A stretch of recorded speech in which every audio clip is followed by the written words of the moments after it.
Olá, nós vamos hoje começar a estudar a cinemática. Você já começou logo a pensar o que quer dizer cinemática? Cine é um radical grego que significa movimento. Um exemplo clássico, você logo pensa, cinema. Realmente, o que é o cinema? É a projeção de vários slides com uma determinada rapidez. Então, imagine que eu tiro um slide assim, outro slide assim, outro slide assim. Quando eu faço isso com alguma rapidez, a gente tem impressão de um movimento. Então, a cinemática estuda os movimentos. Quando a gente, então, pensa em cinemática, a primeira ideia que vem à cabeça é movimento. Então, vamos pensar o que é movimento. Vamos, então, definir aqui alguns termos próprios da cinemática. A trajetória, a posição, a velocidade e a aceleração média. O que nós definimos como a trajetória? Vamos pensar, então, num móvel, isto é, um corpo que está em movimento. Observem, se ele está em movimento, em cada instante ele ocupa uma determinada posição. Observe, a posição é um ponto. Posição não é um espaço. A posição é o ponto ocupado pelo móvel naquele instante. Observe, então, que a posição tem que ser referida como sendo o ponto ocupado pelo móvel em um determinado instante. Observe que se, então, o móvel ocupa uma determinada posição em um determinado instante, isso significa que se, no decorrer de vários instantes, eu tiver diferentes posições, esse móvel estará em movimento. Então, o que é o movimento para nós em física? É o fato de um móvel ocupar várias posições no decorrer do tempo. Observaram que para nós o tempo é então considerado de uma maneira absoluta? Nós consideramos que há sempre uma variação de tempo. Pode haver ou não a variação de posição. Observe então que quando eu faço isso, eu tenho que dizer essa posição varia em relação a quem? Eu tenho que estipular um referencial. Então, quando se estipula que um móvel está em movimento, eu estou dizendo que ele está mudando de posição no decorrer do tempo em relação a um dado referencial. Observe que para um referencial eu posso ter movimento e para outro referencial eu posso estar em repouso, isto é, não apresentar movimento. Em relação ao sistema que eu uso como referência, eu posso ter realmente um corpo ou em movimento ou em repouso. Evidentemente, essa ideia do movimento, como dissemos, vai representar a mudança de posição no decorrer do tempo. Se for uma situação de repouso, eu vou imaginar que esse móvel, no decorrer do tempo, está sempre na mesma posição. Observe que é possível que eu tenha, entre aspas, movimento e eu não perceba. Por exemplo, imagine que eu tenho um corpo que a cada segundo dá uma volta completa em torno de um eixo. Se eu olhar de segundo em segundo, eu vejo esse móvel parado. Mas, se eu pegasse o intervalo menor que um segundo, eu teria justamente um movimento. Como vocês estão vendo, é importantíssimo quando se pensa em movimento ou em repouso, que a gente estipule exatamente qual é o sistema que nós estamos considerando. Em função disso, o que a gente precisa são referenciais considerados inerciais. O que é um referencial dito inercial? É aquele que não estaria submetido a nenhuma aceleração. Observe, eu não estou dizendo que ele está parado, mas eu posso considerar, em função dos parâmetros conhecidos, que ele não tem aceleração. Então, um sistema referencial muito importante para nós, dentro do estudo de física, é a estrela. Imagine uma estrela, como por exemplo a estrela Vega. Em relação à Terra, ela está tão longe que eu posso admiti-la como sendo um referencial inercial. Observe que realmente ela tem o seu movimento, mas para nós, em função da distância, esse movimento é imperceptível. Você pode ter um exemplo prático disso quando você olha um avião voando. Quando ele está perto da Terra, ou aterrissando, ou levantando voo, você o vê a grande velocidade. Isto é, você o vê rapidamente. Quando ele está longe, lá no céu, que ele tem uma rapidez ou velocidade ainda maior, a impressão que você tem é que ele está quase parado. Por quê? Porque realmente o que você tem é a situação sua como referencial e o móvel tão longe que, entre aspas, parece que ele esteja parado. Observem, por exemplo, uma situação clássica de uma trajetória curvilínea. Por exemplo, um satélite geoestacionário. Como é que funciona um satélite geoestacionário? Entre aspas, ele está parado em relação à Terra. Ora, todos nós sabemos que a Terra tem movimentos. Um deles é o movimento de rotação, em torno do seu próprio eixo. Então, um satélite geoestacionário significa que, em relação à Terra, ele está parado. Isto é, para o referencial Terra, ele está sempre na mesma posição. São os nossos satélites de comunicação. Então, eles ficam, entre aspas, parados em uma mesma posição, em relação à Terra. Observe, como falamos então, no caso do geoestacionário, ele descreve uma trajetória em torno da Terra. Ora, a trajetória, então, ela pode ser considerada retilínea ou curvilínea. Evidentemente, quando se pensa numa trajetória retilínea, nós estamos tratando, em termos de física, de um modelo físico. É uma situação teórica. Nós não temos nenhuma possibilidade, fisicamente, de realizar uma trajetória que seja retilínea.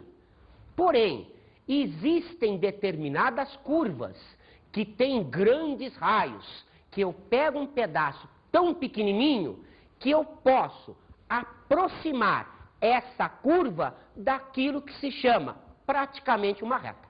Então, observem o piso, o chão. O chão é retilíneo? Você olha e vai dizer, eu estou vendo retilíneo, mas ele está em cima da Terra. Se a Terra é curva, esse chão também é curvo. Então, a trajetória retilínea, ela é um modelo físico.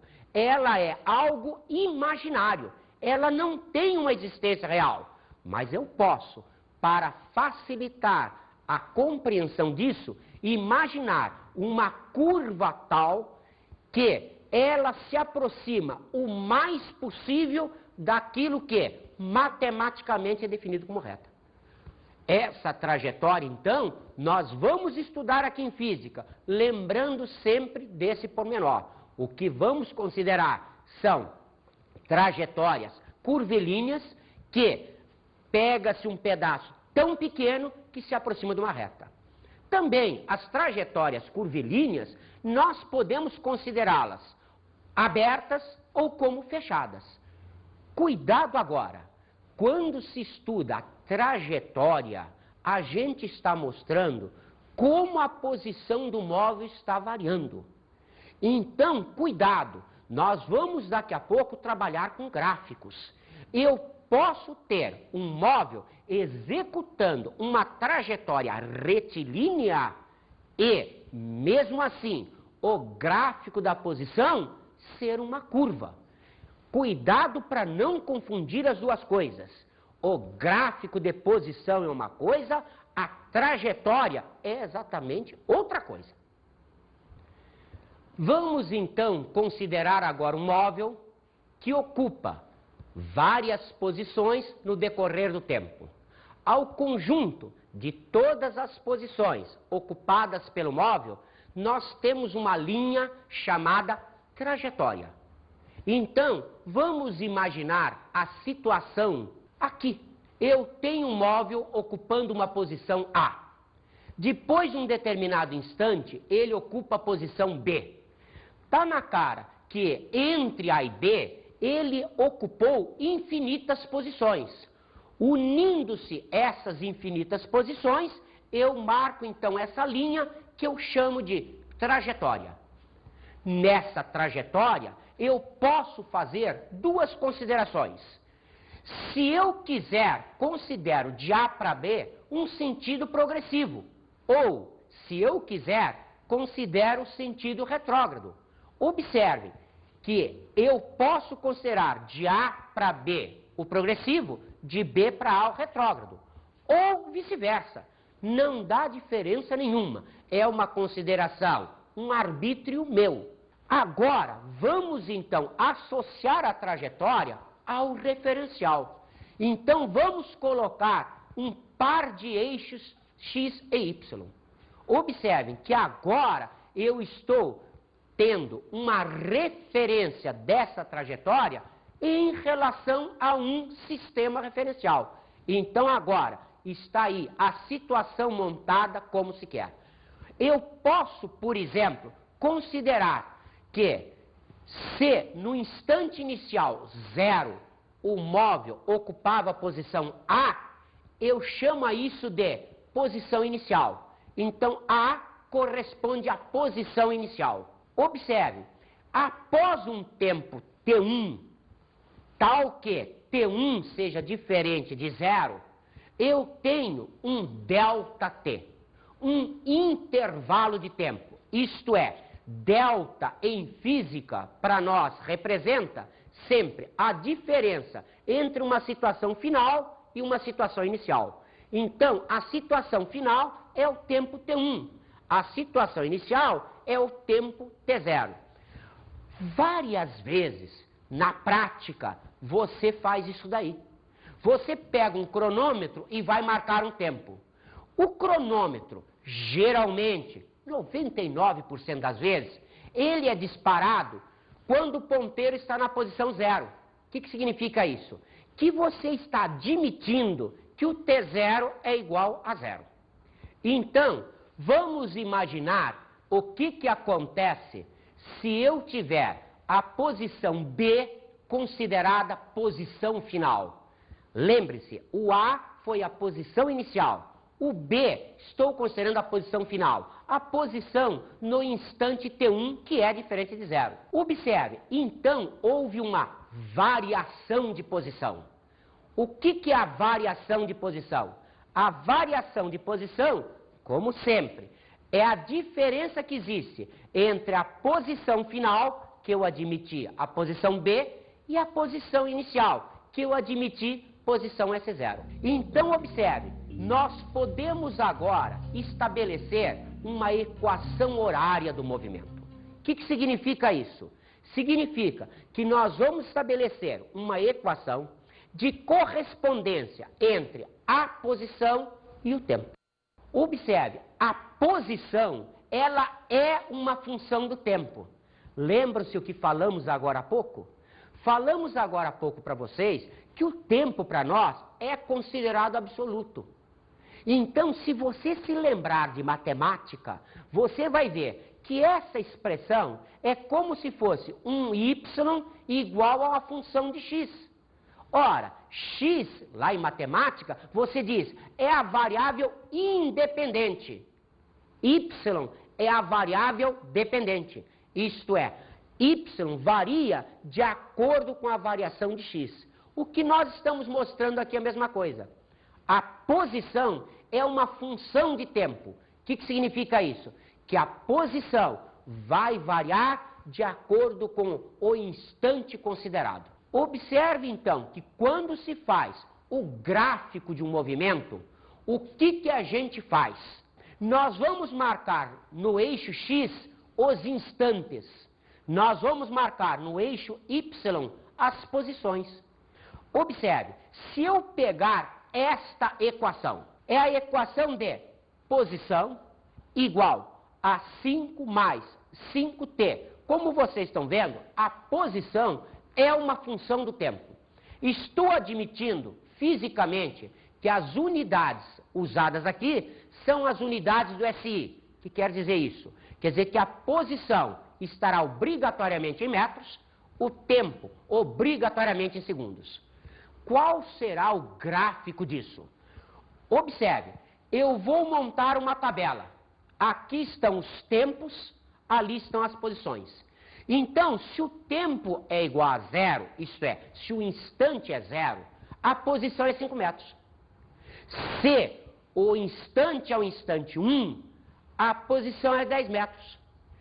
Se o instante é 2, a posição 15, e assim sucessivamente. Construindo-se o gráfico, nós podemos ter a situação mostrada assim.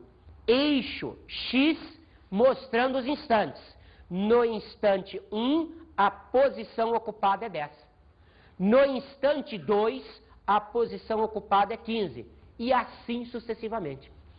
Perceberam que eu obtive aqui uma reta? Isso não quer dizer que a trajetória seja uma retilínea. Eu posso ter esta situação numa trajetória curva. O que nós mostramos para vocês agora há pouco? Que a trajetória não está representada no gráfico. O que o gráfico representa é a função horária da posição. Então, nesta situação, a função horária, como é uma função de primeiro grau, ela é representada graficamente por uma reta. Você ainda se lembra de matemática? Vamos ver. Aqui eu tenho o ângulo alfa. O que nós sabemos do ângulo alfa? Nós sabemos que a tangente de alfa é definida pela relação entre o cateto oposto a ele e o cateto adjacente a ele, já que isto é um triângulo retângulo, valem as relações trigonométricas.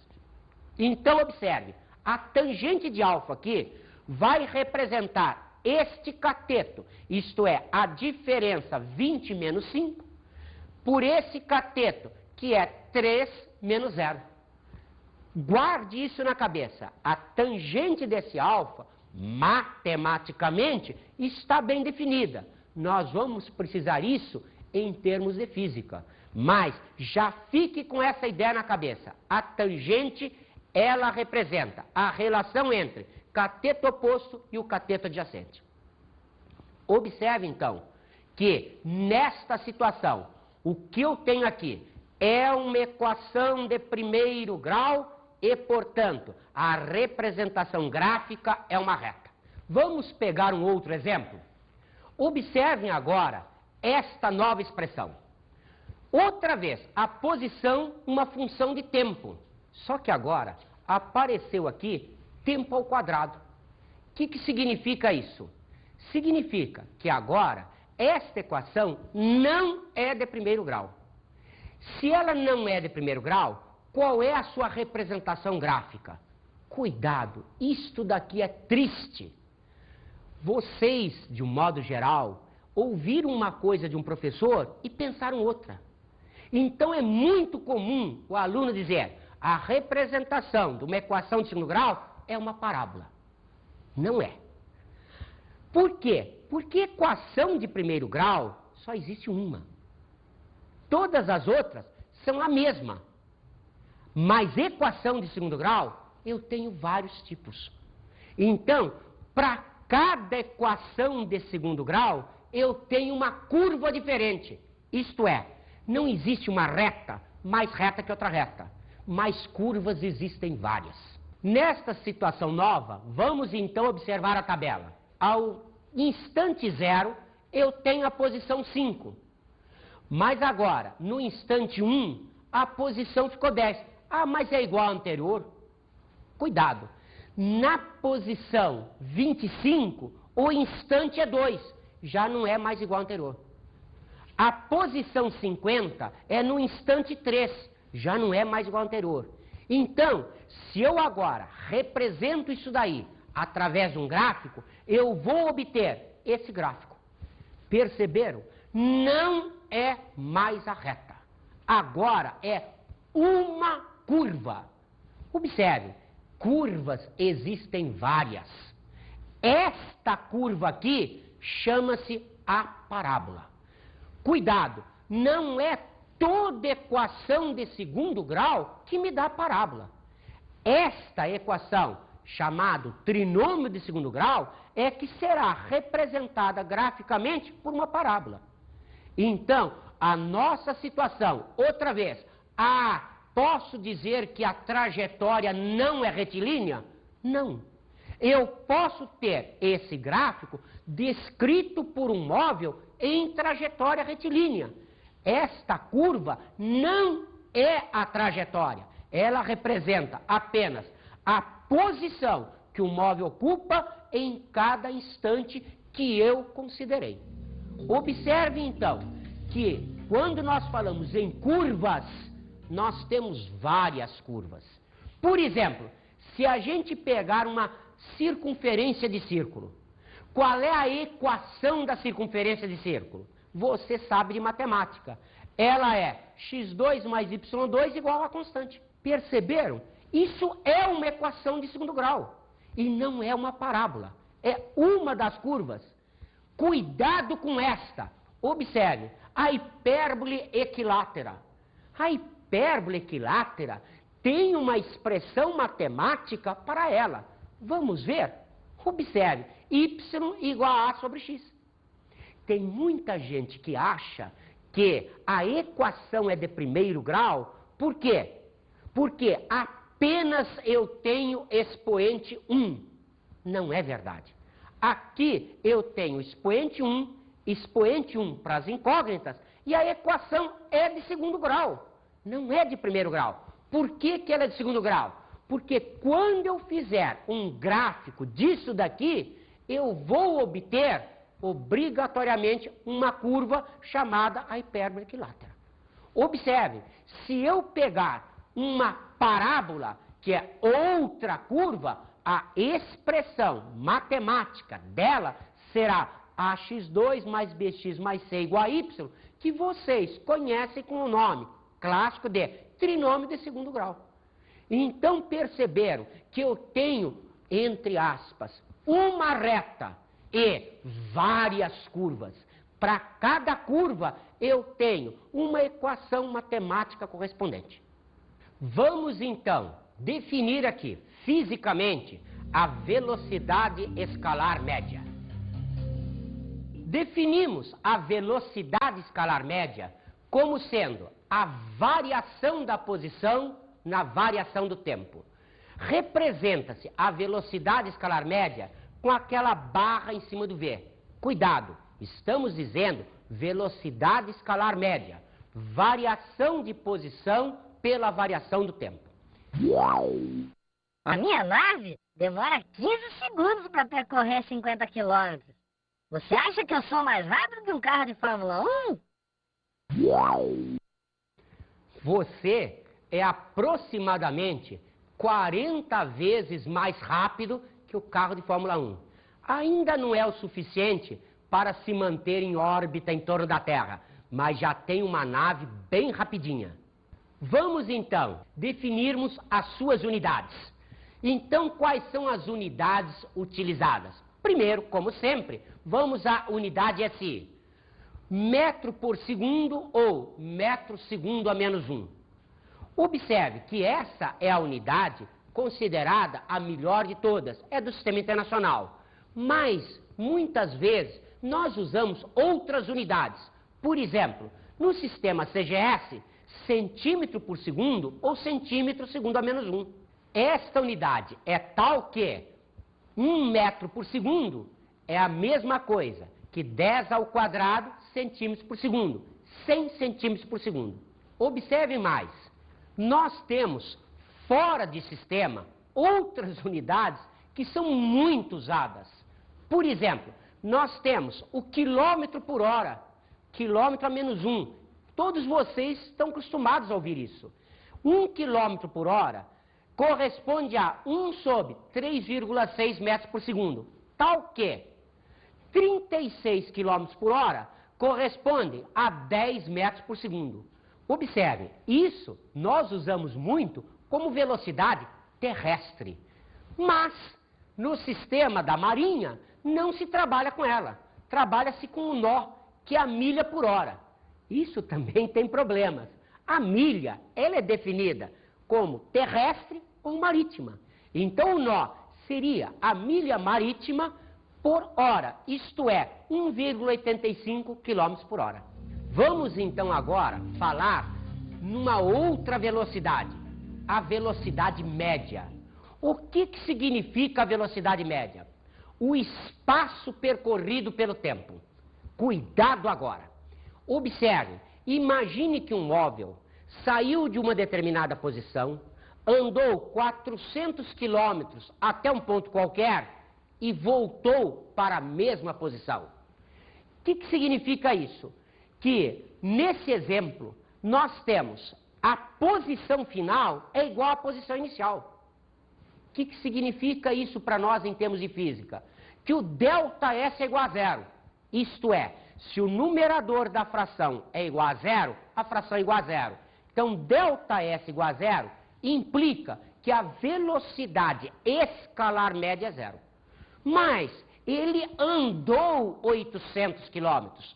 Então, se ele andou 800 quilômetros, a ideia que a gente tem, se ele gastou um determinado tempo para fazer os 400 quilômetros de ida e os 400 quilômetros na volta, a minha velocidade, considerada média, num tempo, por exemplo, de 10 horas, é de 80 quilômetros por hora. Vamos ver, por exemplo, o caso de uma equipe de natação que faz uma prova de revezamento. Os nadadores vão e vêm. Se eles ocupam a mesma posição inicial e final, a velocidade escalar média é nula. Mas a velocidade média da equipe será sempre o espaço total que eles nadaram pelo tempo gasto nesse período. Vamos ver então o gráfico da velocidade escalar média. Observe, nós vamos colocar aquela equação que já vimos anteriormente. Está no SI, uma equação de primeiro grau. Fazendo o gráfico, lembram-se que eu mostrei para vocês que tinha aqui o ângulo alfa e a tangente representa esta relação entre o cateto oposto ao ângulo alfa e o cateto adjacente? Observaram fisicamente quem é isso? Isto é o ΔS. Isto é o ΔT. O que quer dizer isso? Quer dizer que a tangente daquele ângulo alfa representa a relação ΔS por ΔT. Isto é, como fisicamente ΔS por ΔT é a velocidade escalar média, a tangente daquele ângulo alfa representa para nós a velocidade escalar média. Observem que agora vamos entrar num assunto importantíssimo. O ΔT é um intervalo de tempo. Vamos agora conceituar um instante. Então, o que é um instante? É um ΔT tão pequenininho quanto eu consiga fazê-lo. Isto é um ΔT que tende para zero. Se a velocidade escalar média representa o ΔS pelo ΔT e o ΔT é T menos T0 e ele tende para zero, nós dizemos então que essa velocidade onde o ΔT tende para zero chama-se a velocidade em um instante ou a velocidade escalar instantânea. Observe então, nós podemos definir como o limite entre ΔS e ΔT quando esse ΔT tende para zero. Lembrando que aquele ΔS por ΔT é a velocidade escalar média, a velocidade instantânea representa o limite da velocidade escalar média quando ΔT tende para zero. O que significa isso?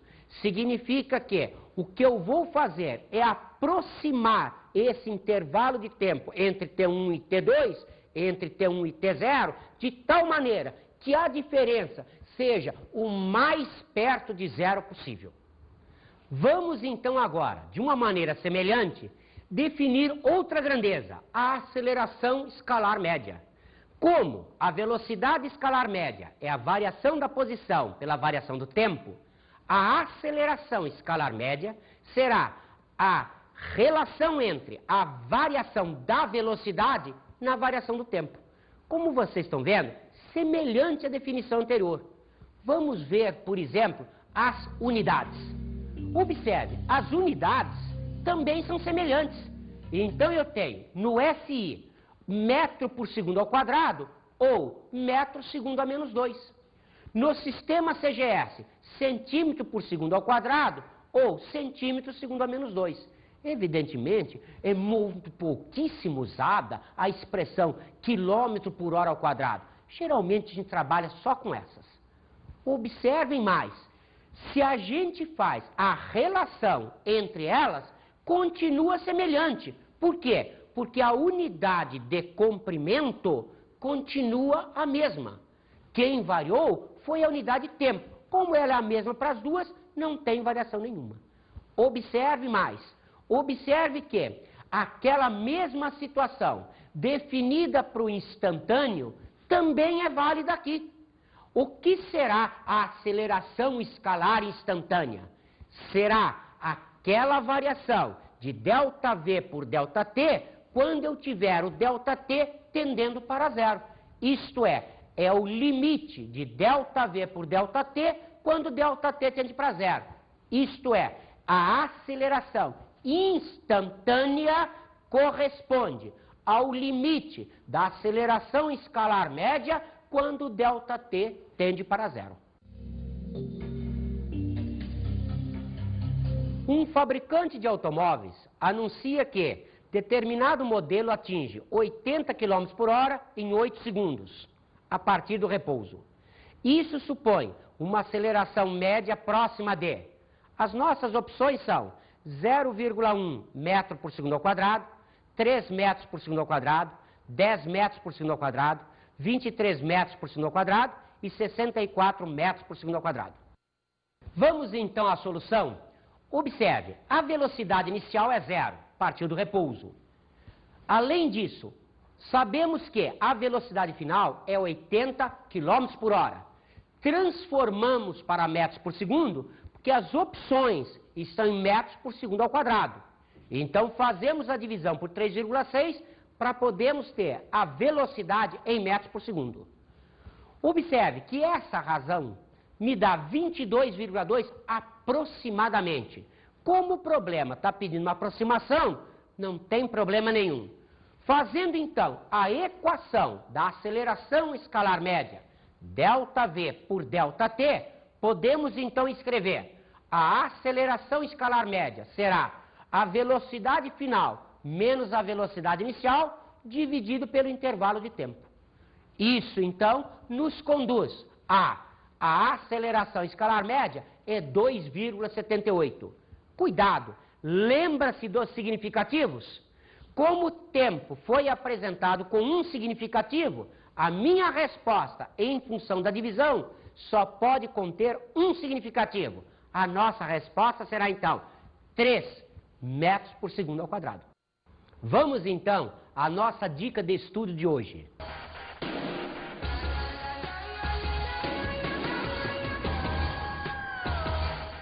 Observe, o que você notou que existe um problema seríssimo entre velocidade escalar média e velocidade média. E vários vestibulares cobram essas coisas fazendo uma pegadinha tremenda para os alunos. E com isso, encerramos essa nossa aula inicial de cinemática.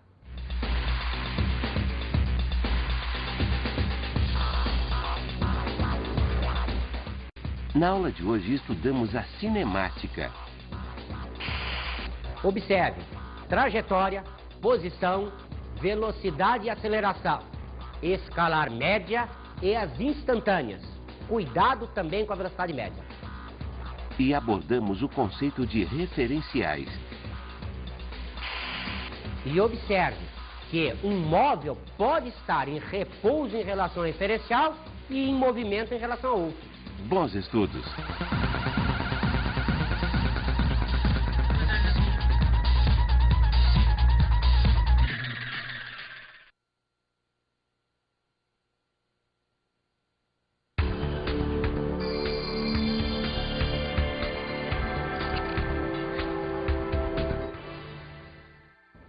Colega, você já deve ter reparado a grande dificuldade que os nossos alunos têm por causa da confusão de dizer-se que uma equação de segundo grau nos dá uma parábola.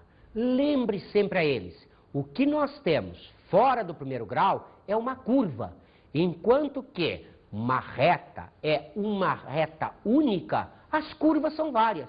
Então, cada curva terá a sua equação. É muito bom a gente botar isso na cabeça deles, porque vamos precisar quando fizermos os gráficos.